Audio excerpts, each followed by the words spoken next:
произхода на Вселената.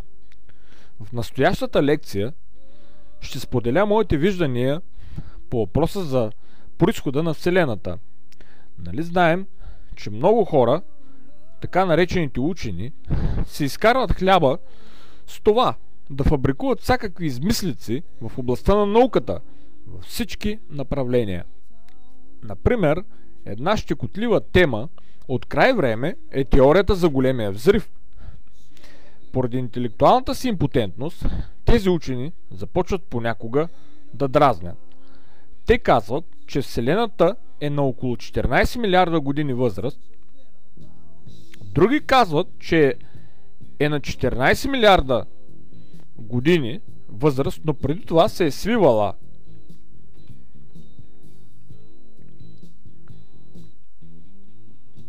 Тоест, Вселената пулсира. Тези измишльотини още като малък ме дразнеха, въпреки че тогава тази теория беше удобна и се лансираше и по политически причини в страните от социалистическия блок. Бих казал така: възможно ли е нещо да се зароди от нищото, без пространство и без време, и да започне ей така своята история, или пък да съществува непрестанно във времето, според теорията за пулсацията? И едната и другата теории са абсурдни. Грешката им е, че тези учени автоматично са изключили възможността да има създател, така наречения Господ. Аз също го недолюбвам, но пък не го и изключвам, защото знам, че такъв има. Един малко надут Господ, който дори не се намира при нас в Вселената, която е създал. От тук може съвсем лесно да се обясни и началото на всичко. Имам предвид наличието на време и пространство, с всичките му там закони и частици. Значи аз казвам, че и времето, и пространството са фиктивни, нереални неща. Това лесно се доказва. Въпросът е как стоят нещата отвън, извън Вселената. Ако приемем, както казват материалистите, че съзнание без някаква градивна материя не може да съществува, ние ще стигнем до абсурд, защото казахме, че и пространството и времето са нереални. Тоест, стига се до модела на руските матрьошки. Една в друга, безкрайно много на брой. Безкрайността също е абсурдна. Следователно, моделът на материалистите се отхвърля за сега.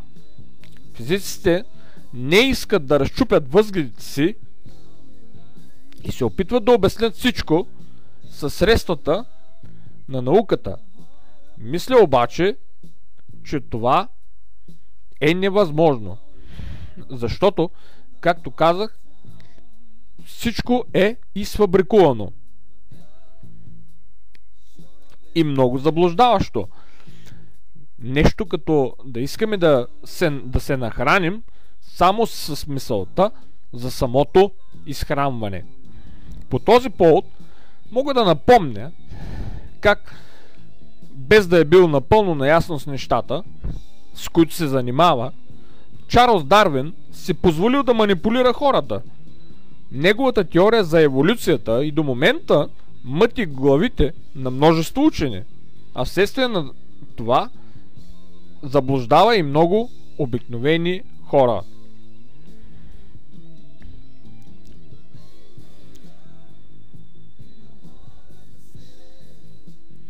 Всъщност, по какъв начин са се появили различните видове животни, най-малко може да се обясни с някаква си еволюция.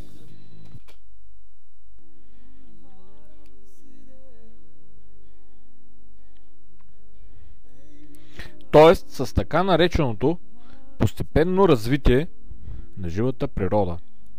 Всъщност, Дарвин трябва да бъде опроверган веднъж завинаги, за да се прекрати с абсурда, наречен постепенно развитие. Подобно на Дарвин и небезизвестният Айнщайн праща в трета глуха всички свои колеги физици със създадената от него теория на относителността. Във връзка с тази налудничава теория мога да кажа, че трябва най-подробно да се разгледа с какви абсурди издигнати от Айнщайн, за какви абсурди издигнати от Айнщайн става дума. Всъщност в теорията на относителността Айнщайн, важно е да се отбележи, ползва наготово разработки на други учени, направени преди него, за да комплектува, така да се каже, своята велика теория. Имам предвид теориите на холандеца Лоренц и на един малко известен друг физик, Минковски. Тоест, без да се е трудил много, Айнщайн е обявен за велик учен. Дали това обаче не му изиграва лоша шега?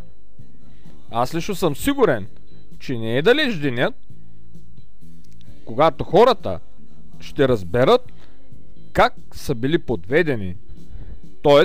в каква заблуда са се намирали вече повече от един век. Всъщност да се върнем на темата за произхода на Вселената. В момента на Земята се е утвърдило сред хората мнението, че Вселената е стартирала своето съществуване при така наречения голям взрив. Тоест учените физици искат в преобладаващата си част да убедят хората, че нашата Вселена има свое конкретно начало. Добре казвам, а какво е имало преди това? Преди тези около 14 милиарда години. А също, как така е станало, че има толкова строга подредба и физични закони в Вселената? Мисля, че е налудничаво да се твърди, че преди големия взрив всичко е било един безпорядъчен хаос, както самите физици се изразяват.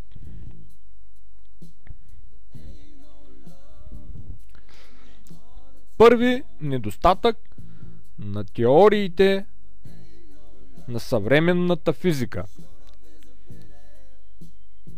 а именно еднаквост на градивните частици в Вселената. Мисля, че не е трудно да се разбере за какво говоря.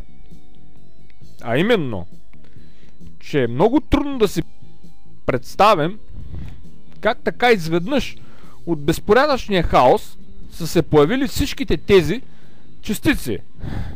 И най-вече, защо тези частици са абсолютно еднакви помежду си. Мисълта ми е, че помежду си еднородните елементарни градивни частици в Вселената не се различават по нищо.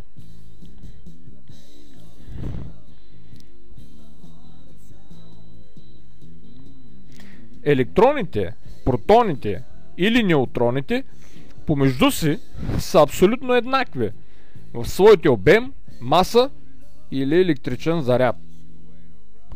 За тези частици, които притежават такъв. Този факт е ясен на всички физици. Всъщност самите физици са го установили. Искам да кажа, че между две тухли, от които се строят сградите, или даже между две капки вода, винаги може да бъдат установени различия в техните обем или маса, докато между елементарните частици, за които говоря, няма никакви различия. И така стигаме до първото доказателство, че Вселената е създадена от някого. Кой може, питам, да е това, ако не някой реално съществуващ създател на нашата Вселена?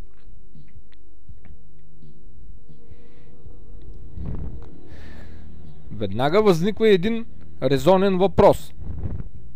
Как? По какъв начин Създателят е постигнал всичко това? Имам предвид, че както казах, ако някой човек се опита да създаде две еднакви тухли, например, със сигурност ще допусне някаква неточност.